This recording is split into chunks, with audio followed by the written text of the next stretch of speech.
Morning or good afternoon already on this East Coast on this 29th of January. We are getting to February very soon.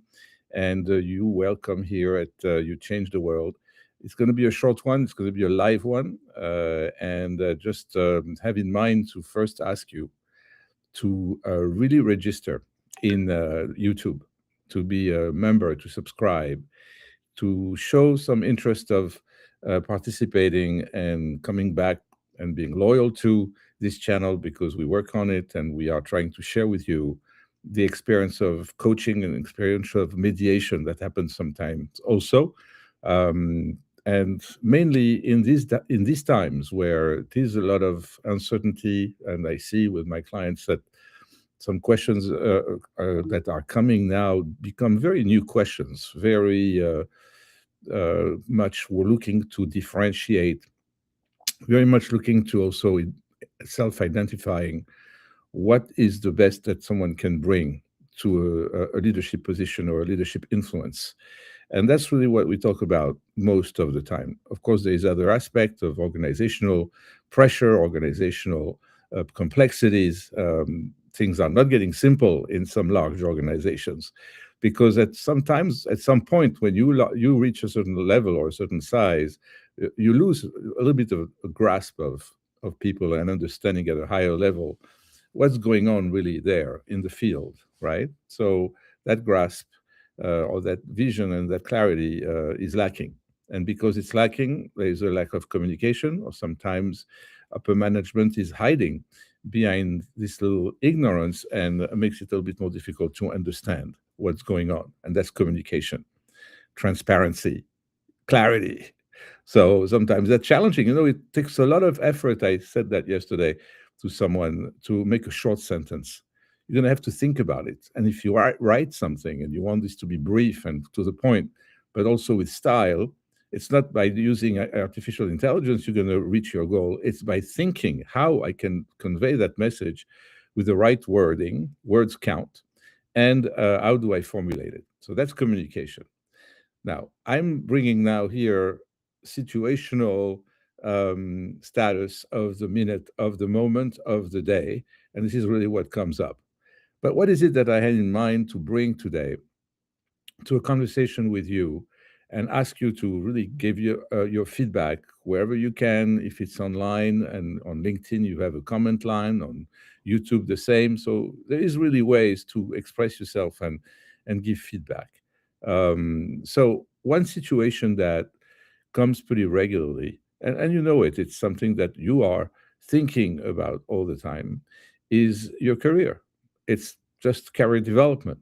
It's also this threat that you think is AI to your future, to your skills, to whatever you do, to your replacement by bots or automation.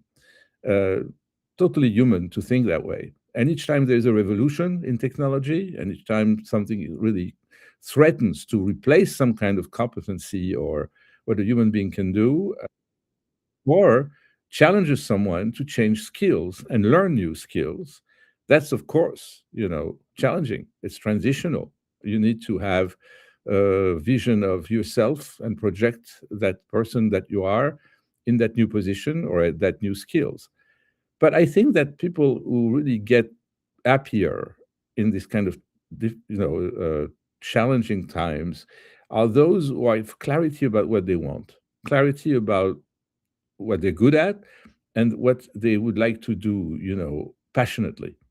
And in other words, when the coach asks you that really question that could sound totally ironical, what is your dream job? Well, it would not be a bad idea to always set your expectation as high as you can, and not be afraid that you can be at a certain level that entitles you to do more what you like. Now there is of course constraints and of making a living and bringing money home and bread on the table. But the thing is like this is not the obsession you need to have. The obsession you need to have is to trust yourself being productive, being useful, being really unique in what you bring and the value that you bring, Once you're very good at that and you're very clear on that, that's an assessment. It's a pause. It's something you can reflect upon. You can make notes. You can hold a journal, and you can write every day your thoughts about who you are and how you feel, and how you can take notes also of how you get feedback and how people reflect, because sometimes people are mirrors to you. That's what you need to do. It's an assessment of who I am right now and what I want, myself to be in the context of the career, of where I spend most of my time when it's work. But things have changed so much since COVID, when people are working from home, or there's more flexibility at least to have you home when you need it or when you ask for it, right? What we call telework in the past has become really kind of the way to go. It's the real standard. Going to work is an exception. I don't know how they do in commercial real estate to rent those office space and other different commercial and professional spaces if people stay home, or if the hybrid solution is not occupying the same kind of space, and that's why I think there's a crisis in commercial and office real estate. So, but again, we're talking about you. We're talking about leaders. We're talking about people who want to develop themselves, and we're talking about career and what to think about the career. And what I just suggest you put in the center of your vision is yourself, the happiest you can be, using your skills, really focusing on what you're good at, what you're best at, because that's what you're going to bring there. The value you bring is what you're best at. And if you feel that what you're best at, if you're a coder, a software developer, an engineer, and you think that now you're obsolete, believe me, what counts is the experience of you performing on a certain language or a certain coding. And when things change completely and drastically, you will learn very fast that new language, that new coding, but you'll have the framework in mind. The way you are performing right now is the way you're going to perform tomorrow, no matter the language, no matter the coding, no matter the context. It's more the framework. You have a framework. And within that framework, you've been performing to this day. So you will perform tomorrow as well. Now, I take the very technical side of things, but it's not only technical. It's how do you, grow and become mature in a way in your leadership, in your presence, in your contribution. How much do you interact? How much are you curious and listen and try to also come across with people that don't have much to do with you in this organization where you are, but you are curious to know what they do, and they're curious to know what you do. And that's how you really gain what we call business acumen. You understand the business of the organization where you work. You're not on the side in a silo. You're not, focused only on yourself. You're interested. You know that you are in a building or in a company that pays you every 2 weeks, a paycheck that comes from revenue, and that revenue or any financial contribution that helps this organization to pay you and to pay your colleagues. It's very important to understand that behind all of that there is a system, there's an whole organization with different people and competencies and backgrounds and lives. It's a real shame not to be curious about the other people.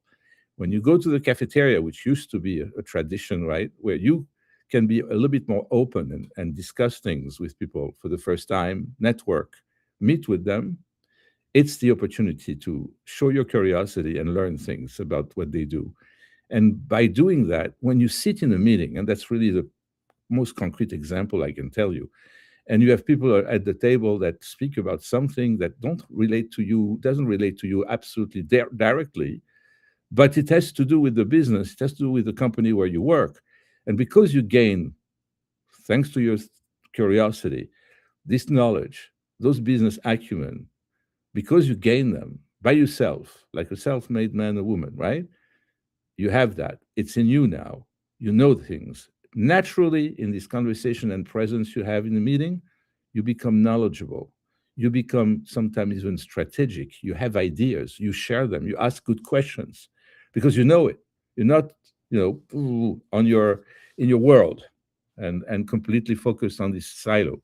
It's not good. It's not good to isolate yourself, right?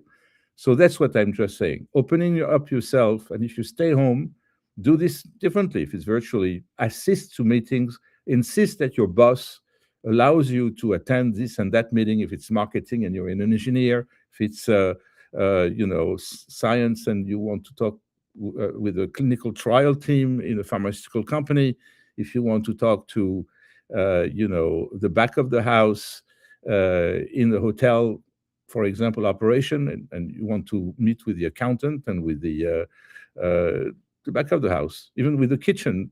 You're working in a department like I don't know, cashier, right, at the hotel, and at the front desk, and then you are meeting with someone who is in the pastry shop, in the restaurant.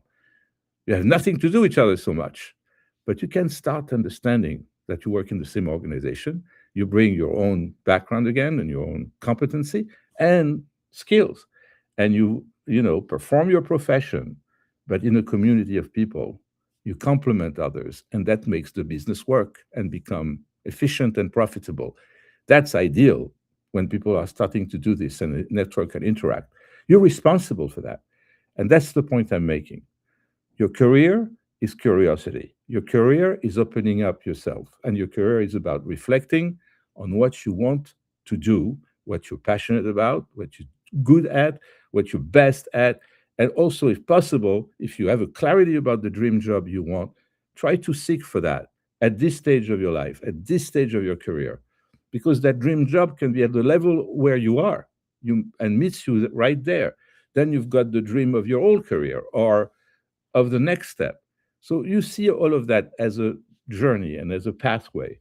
And you have to clarify that. And you have to talk around you with people and really network and your closest friends and your closest relatives. When you have those conversations, right, make sure that you get the input and you take note of it. Okay, Andre gave you a few advice today. As a coach, usually, we're not here to be consultants or to give advice, but here I'm sharing the experience of my clients, what comes in the way of their career or make them feel sometimes stuck. And this is why I'm talking about this today. It's 12:30 or whatever hour it is by you in your location. I wish you a wonderful weekend, and I'll see you next week.